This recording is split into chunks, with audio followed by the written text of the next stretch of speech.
Sunday எப்படா வரும் நானும் என் ஹஸ்பண்டும் காத்துட்ருப்போம். எதுக்காகனா படுத்து தூங்குறதுக்காக. காலையில் எழுஞ்ச உடனே சின்ன கோலம் போட்டுட்டு நான்வெஜ் எடுக்க போகலாமேன்னு கடைக்கு தான் போயிட்டுருந்தோம்.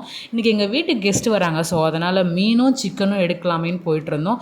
அதுக்கப்புறம் ஏரி வெவா தான் எடுத்தோம். அவங்கள்ட்ட சொல்லிட்டோம் குழம்புக்கு ஃப்ரைக்குன்னு. யார் வர்றாங்கன்னா எங்கள் சின்ன தாய்மாமாவும் அக்காவும் வராங்க. ஸோ அதுக்காக தான் செய்ய போகிறோம். அதனால் வெங்காயம் தக்காளி குழம்புக்கு தேவையானதெல்லாம் வாங்கிட்டோம். அப்புறம் சிக்கனும் வாங்கிட்டு வந்துட்டோம். காலையில் கம்மியான பிரேக்ஃபாஸ்ட்டும் சாப்பிட்டோம் எல்லாருமே. முட்டை சக்கரவள்ளி கிழங்கு ஸ்ப்ரவுட்ஸ் தான் சாப்பிட்டோம். அதுக்கப்புறம் ஃப்ரைக்கு தேவையான மீன் எல்லாமே எடுத்து வச்சதுக்கப்புறம் நான் போன தடவை தனி மிளகாத்தூள் போட்டு செஞ்சேன். இந்த தடவை வீட்டு மிளகாத்தூளே போட்டு செய்யலாமேன்னு ட்ரை பண்ணேன். பட் சூப்பராகவே இருந்துச்சு.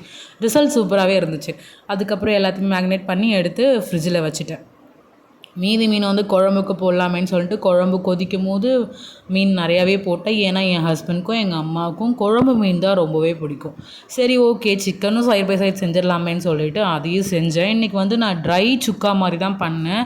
லைட் மசாலாஸ்லாம் போட்டுட்டு ரொம்ப தண்ணி ஊற்றாமல் லைட்டாக தண்ணி ஊற்றி ரொம்பவே ட்ரை சுக்கா மாதிரி தான் செஞ்சேன். அதுக்கப்புறமா அந்த பிளேட்டிங்கில் சாதம் மீன் குழம்பு மீன் ஃப்ரைன்னு வச்சு சாப்பிட்டா செம்ம டேஸ்ட்டாக இருந்துச்சு. நான்வெஜ் இல்லாமல் சண்டே ஃபுல்ஃபில்லே ஆகாதுங்க.